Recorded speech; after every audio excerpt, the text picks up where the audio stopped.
time now. Chris Abel is here. We are officially getting nerdy. We love this. Chris joins us every week at this time. Chris Abel is Krisabel, real Chris Abel, on all of the socials to say hello. Chris, welcome back. Hello. Happy July. Happy July. Welcome to the all new. It's the new Canada. It's Canada Day, like it's reborn. You know what I'm saying? Another one, sure. Another one. It's DJ Khaled over here. Okay, let's get started with some of your cool stories. Cars have been in the news a lot for some of the technology, the good and the bad. We had an earlier story about being able to hack into cars and reset the odometer. This is far more fun car stuff. Yeah, I think it's good. So Audi, if you have an Audi car, has just launched a new system called Air Console. This is so that it can add a video game system to the inside of your car. So this is for Audi cars that have what's called an infotainment system. So you get screens in the dashboard, you can run all sorts of cool media content. Obviously, it's not meant for the driver. This is just for all the non-driving passengers in the car. But with Air Console, that's the name of the app, you can now play party games for everybody in the car to play together. How it works is you choose a game, and for example, you can choose Who Wants to Be a Millionaire. It puts a QR code up on the passenger screen. Everybody hands forward their phone, scans that QR code, and everybody's phone is now connected to the system, and your phone becomes the controller for the game itself. So everybody can play Who Wants to Be a Millionaire. They've also added Uno, Overcooked, and because it's now the 40th anniversary, they have Pictionary Car Party. This is what I love is that they announced this as being available for wherever Audi is present in the marketplace. And so, yes, this is available in Canada, not just the US. It's for most of the models of the Audi, A5, Q5, A6. Basically, if yours has an infotainment system, then you should be able to run it. Great for everybody riding, he says with a question mark, because you know how it used to be back in the day, you'd have your like Pioneer screen upgrade and you weren't supposed to watch it while you're driving, but if you disabled the emergency brake thing, you could watch it while you're driving. This is probably a good thing, and it reminds me of when we were kids, and before we'd go on the family vacation, the parents would give us a couple of travel games for the back seat because we didn't have these devices. We had to play our games in the back seat of the car, the big old paddle wagon. Well, there are some trips in Canada that sadly it's just a lot of very, very flat land. I love Manitoba, but I gotta tell you, that was a very, very long road trip that I took out of Manitoba. It's just nothing really to see. So this would be a great, great addition. Yeah. 3 corners. Crossing Manitoba. Pretty sure there's 3 turns. All right. Chris Abel is here. Get in touch with Chris online. We're going for drinks. Chris, where are we going? We're going to go check out some robot bartenders. Now, the reason I wanted to talk about robot bartenders is because Amazon just announced they've just added their 1 millionth robot worker in their warehouses. In fact, they've now reached the tipping point where it won't be long that they'll have more robot workers than human workers at Amazon, which I think is absolutely crazy.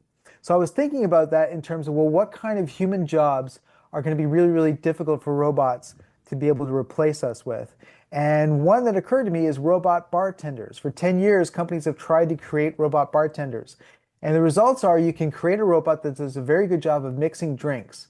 And people love it, it's novel, and then they get tired because no one really likes to have to order their drinks using an app on their phone. And really, when people are socializing, they're trying to get a drink, they really want to be able to have somebody they can talk to. So there's a company that just came out with their version of a conversational robot bartender. They've loaded an artificial intelligence into it. So when you step up to the bar and you give your drink order, it can understand you. You can just say it, and it'll start mixing your drink. And while it does so, it'll start to banter back and forth. We have a clip here where you're going to listen to the bartender talk with some humans.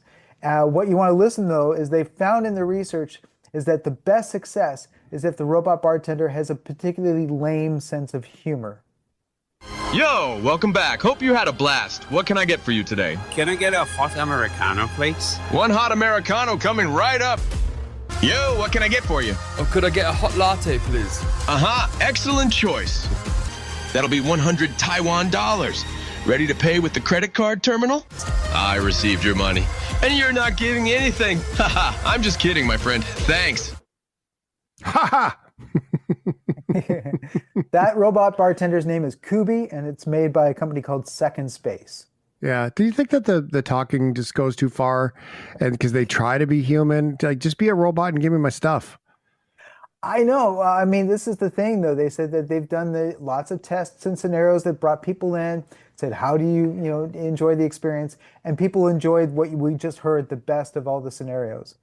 So do you think that the corny, like you said, that the corniness is most successful? I mean, in the future, I think if that's the case, then it almost kind of has to stay corny. It can't get too real. I guess it depends how many drinks you've already had. That's a very good point. It's very valid. Chris Abel, keeping it real. All right. Going shopping for clothing, especially online, it's always a gamble. Does the cut fit? The size, the measurements say it should fit. To be determined. If you want to go find deals on clothing online, especially ladies for bathing suits and stuff, the suits that come from Shein and all these places online people, they're so cheap. They own 3 or 4 of them, order 3 or 4 of them, different sizes. And then they sell the other ones off for such a discount because they don't fit. You can't return them, but you get a brand new bathing suit for even cheaper. So buying clothes online is a gamble. What's the solution? Right. I mean, I think most people have come across a website that tries to superimpose a photo of the piece of clothing onto your photo. Either basic Photoshop, or some of them have tried to do it with augmented reality, all with varying mixed results. So what's interesting, what I find exciting, is that Google has just launched their version called Doppel, D-O-P-P-L, like doppelganger. And the idea is that you take a photograph of yourself, your complete full body. So you stand, make sure that in the photograph, we can see you from the top of your head down to the bottom of your feet. You send that to the app. The app will then scan that, and from that generate a virtual version of you. You then submit photos of the clothing and the outfits that you like, and it will again scan those photos. It actually creates virtual versions of both you and the clothing, and can create photos where you're wearing the clothes. And it's very convincing in terms of how the fabric is hanging on your body, how the size fits, all of that.